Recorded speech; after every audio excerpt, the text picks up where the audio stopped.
Hi J aspirants. So നിങ്ങളുടെ ഏറ്റവും ആദ്യത്തെ GAB ആണ് ഈ വരുന്ന 27th കണ്ടക്ട് ചെയ്യാൻ പോകുന്നത്. അപ്പോൾ മറക്കണ്ട, 27th ഉച്ചയ്ക്ക് 2 മണി മുതൽ 3 hours ആണ് നമ്മുടെ പരീക്ഷ വരുന്നത്. അപ്പോൾ അതിൽ ശ്രദ്ധിക്കേണ്ട ഒരു കാര്യം, ഫിസിക്സിൻ്റെ കാര്യം നിങ്ങൾക്കറിയാം. ഫിസിക്സിൽ നിങ്ങൾ പഠിക്കേണ്ട പോർഷൻസ് എന്ന് പറയുന്നത് യൂണിറ്റ്സ് ആൻഡ് മെഷർമെൻറ്റ്സും അതേപോലെ മോഷൻ ഇൻ എ സ്ട്രേറ്റ് ലൈനുമാണ്. വളരെ പ്രധാനപ്പെട്ട ചാപ്റ്റേഴ്സാണ്. ഇപ്പോൾ JEE പോയിന്റ് ഓഫ് വ്യൂ നോക്കിയാലും JEE എക്സാമിനൊക്കെ 2 ചോദ്യങ്ങളൊക്കെ ചോദിക്കാൻ സാധ്യതയുള്ളൂ. ഒരു ഷിഫ്റ്റിൽ തന്നെ 2 ചോദ്യങ്ങളൊക്കെ ചോദിക്കുന്ന വളരെ വെയിറ്റേജ് ഉള്ളൊരു ചാപ്റ്ററാണ് ശരിക്കും ഈ 2 ചാപ്റ്റേഴ്സും.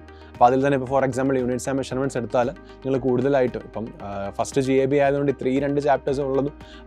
അതിൽ 30 ക്വസ്റ്റ്യൻസ് ആണ് ചോദിക്കുക. അതുകൊണ്ട് എല്ലാ പോർഷൻസും നമുക്ക് ക്വസ്റ്റ്യൻസ് പ്രതീക്ഷിക്കാം. എന്നാലും കോമൺലി നിങ്ങൾ ഇൻസ്ട്രുമെൻറ്റ്സ് എന്ന പോർഷൻ മറക്കരുത്. ഇൻസ്ട്രുമെൻറ്റ്സിനെ കൂടുതൽ ഫോക്കസ് ചെയ്ത് പഠിക്കണം.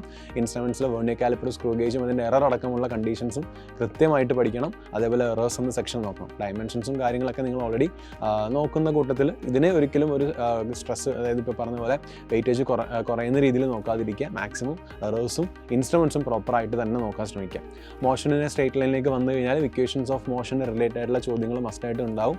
പിന്നെ നമ്മുടെ ഇൻസ്റ്റൻറ്റേനിയസ് റിലേഷൻസ് ഉണ്ടല്ലോ, dx/dt, dv/dt, പിന്നെ ആക്സിലറേഷനുകളുടെ -d²t/dx² v³ എന്ന് പറഞ്ഞ റിലേഷൻ ഉണ്ടല്ലോ. അപ്പോൾ അങ്ങനത്തെ റിലേഷൻസിൽ നിന്നൊക്കെ ഉണ്ടാകുന്ന ചോദ്യങ്ങളും അതേപോലെ തന്നെ ഇക്വേഷൻസ് ഓഫ് മോഷൻസിനും കൂടുതൽ ഫോക്കസിങ് കൊടുത്തിട്ട് തന്നെ എഴുതാൻ ശ്രമിക്കുക. അപ്പം നമുക്കറിയാം 30 ചോദ്യങ്ങളാണുള്ളത്. ഈ ഒരു 30 ചോദ്യങ്ങൾ എങ്ങനെ പ്രാക്ടീസ് ചെയ്യുന്നു അതനുസരിച്ചാണ് നിങ്ങളുടെ JEE മെയിൻ എക്സാമിന് നിങ്ങൾ പെർഫോം ചെയ്യുക. അതുകൊണ്ട് തന്നെ ഈ GIBs എന്ന് പറയുന്നത് നിങ്ങളെ സംബന്ധിച്ചിടത്തോളം വളരെ പ്രധാനപ്പെട്ട കാര്യമാണ്. 3 സബ്ജക്ട്സും ഇമ്പോർട്ടൻ്റ് ആണ്. പക്ഷേ നിങ്ങൾക്ക് ഒരു സബ്ജക്റ്റിനെ എങ്ങനെ നേരിടാം, അല്ലെങ്കിൽ എങ്ങനെ ഫേസ് ചെയ്യാം, എങ്ങനെ എന്തൊക്കെ എഴുതണം, എത്ര ചോദ്യങ്ങൾ അറ്റൻഡ് ചെയ്യണം, അങ്ങനെയുള്ളൊരു ഏത് സ്കോറിലേക്ക് എത്തണം. അപ്പോൾ നമ്മൾ JEEലൊക്കെ പറയുമ്പോൾ പറയാം ഒരു 160 above എപ്പോഴും ഒരു സേഫ് സ്കോറാണ് നമ്മളെപ്പോഴും പറയാറുണ്ട്. അപ്പോൾ ആ ഒരു സ്കോറിലേക്ക് എനിക്ക് എത്താൻ പറ്റുന്നുണ്ടോ, അപ്പോൾ ഈ JEBയിൽ എനിക്ക് ആ സ്കോർ എത്തിയില്ലെങ്കിൽ എത്രത്തോളം എത്തിക്കാം, ഇതിനുള്ള പല ക്ലാരിഫിക്കേഷൻസിനുമുള്ള ഒരു ആൻസർ ആയിരിക്കും ശരിക്കും ഈ വരുന്ന GIB എന്ന് പറയുന്നത്. അതുകൊണ്ട് മസ്റ്റായിട്ടും അറ്റൻഡ് ചെയ്യാൻ ശ്രമിക്കുക. ഇനിയും രജിസ്റ്റർ ചെയ്യാത്തവരുണ്ടെങ്കിൽ താഴെ പിൻ ചെയ്തിട്ടുള്ള ജോട്ട് ഫോം ഉണ്ട്, അവിടെ നിങ്ങൾക്ക് ക്ലിക്ക് ചെയ്ത് രജിസ്റ്റർ ചെയ്യാം. അല്ലെങ്കിൽ ഈ കാണുന്ന QR കോഡ് സ്കാൻ ചെയ്ത് നിങ്ങൾക്ക് രജിസ്റ്റർ ചെയ്യാവുന്നതാണ്.